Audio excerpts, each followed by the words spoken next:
So, a little bit of backstory. Around 2012, I bought a really small sticks and bricks house that I found to be very rewarding from a size perspective. And then in 2017 or so, I realized that being mobile was a lot more beneficial for what I wanted to do and where I wanted to go. And I started looking around at that point. I'd owned fifth wheels in the past, but I'd never lived in one full time.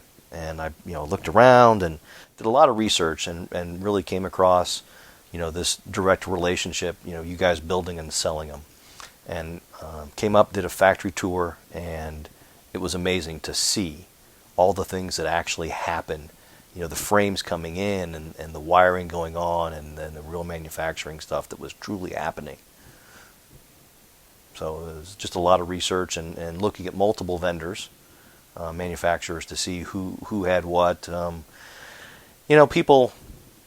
People often will be very, very quick to complain. So I'm not a big fan necessarily of reading a lot of the reviews. You're always going to find people that are going to be upset. And that was why the factory tour was so important to me.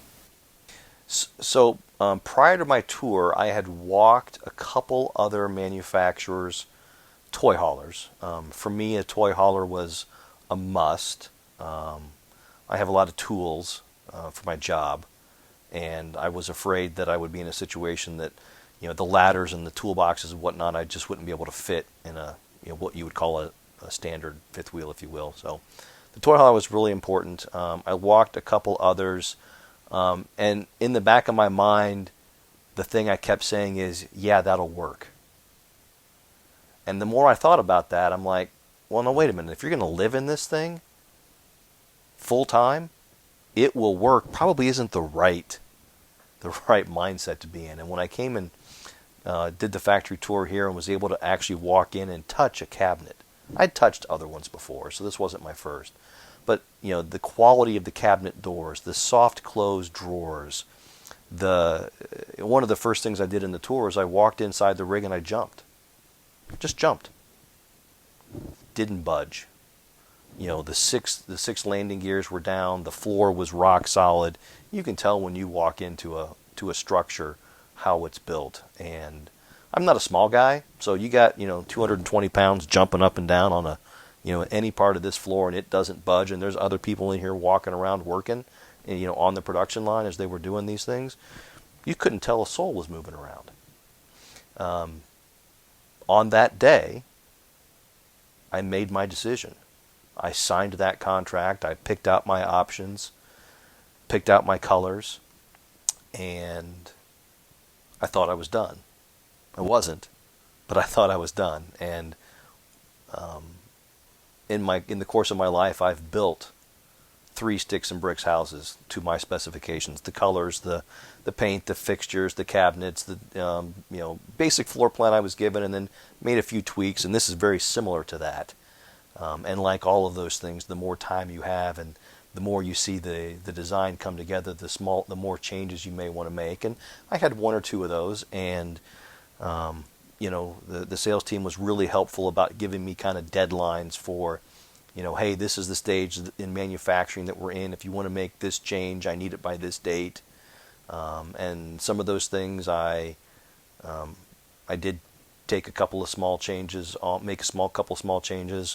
They were in time. So I was really happy that I didn't get a change fee for those, but I know that I could have from that point of view. And I wish I could capture the excitement. Like one of the most important thing, not most important, but one of the biggest things that you'll do is pick a paint color. And it's so hard to tell looking at samples via email what the paint looks like. And the look when I turn the corner to see the rig, it's amazing. Just great color, great fit and finish. Just walking up, and my color scheme is unique. I think, at least I like to think it is that way. It definitely draws attention. I think today maybe is week 53 or 54 of ownership, and I've lived full time in it for that period of time. Never regret a second of it.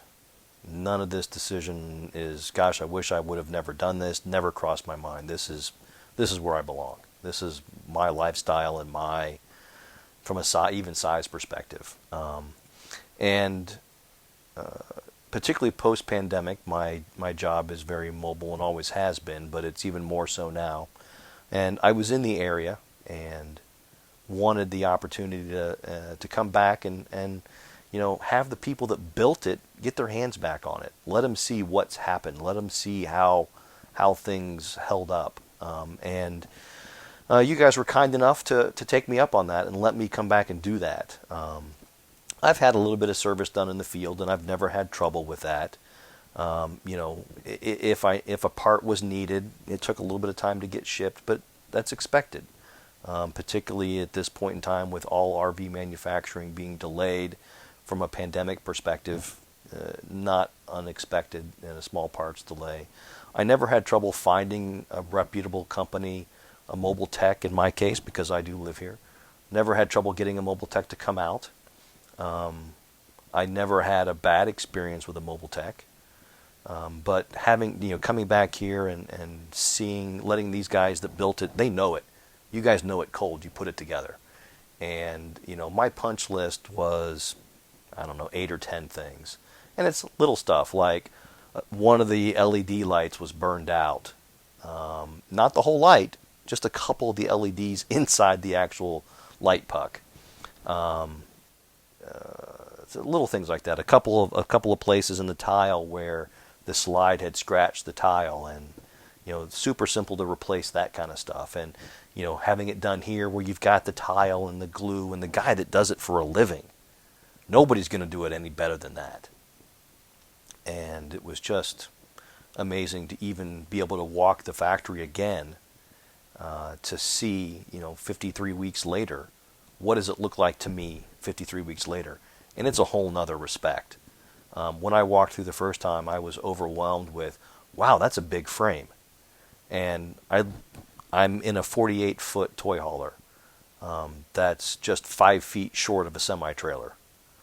And in that 16-foot garage, I spend half my life back there. That's where my office is. I've got a desk back there, and it's fully functional for me, and all my tools are secured. And seeing how I live in this and seeing it built on the assembly line, it's amazing. I mean, seeing all of the wires in the different stages didn't mean much to me at the time when I saw it during my first tour. I do construction, I get it. 120 wiring is second nature. But even seeing the complexity of the 12-volt system being added in, and all of the things that can run and do run on 12 volt, and how important that is, and looking at taking a closer look at that ride structure and looking at the suspension. I mean, I've traveled about 6,000 miles this year in this rig, and I was told, and I have to believe this is true, that every time you pull your RV, it's like putting your house through an earthquake. And after 6,000 miles, the only problem that I've had was I forgot to take a picture down, which I don't have up right now, and it fell. My fault. Glass didn't break. I got lucky. But from a true RV structure perspective, minus a little bit of dirt on the outside, you'd never know that this thing's traveled. It's rock solid. And you show me any other house that can sit through a 120-hour earthquake and have zero issues like this. Now, I may be the exception, but I doubt it. I've seen too many other rigs in there built, and I've seen some of the small changes that have been made that make even the design that I bought a year ago that much better. Those fine little details that just really improve the usability of the space. And this worked out really well for me, being able to work here. I've got the great windows, I've got great cross ventilation, the air conditioning's here. And for those from an ergonomic perspective that are familiar with the Happy Jack couches, you also know that the couches themselves will go up and down. So I now have a built-in standing desk, and it's ultimately adjustable. And I'll tell you what, you can sit on these things and you can sleep on them. And I guarantee that you're not going to move the desk, and it's not going anywhere, and it's the most solid desk that I've worked at, just from that perspective. And whatever height I want is good.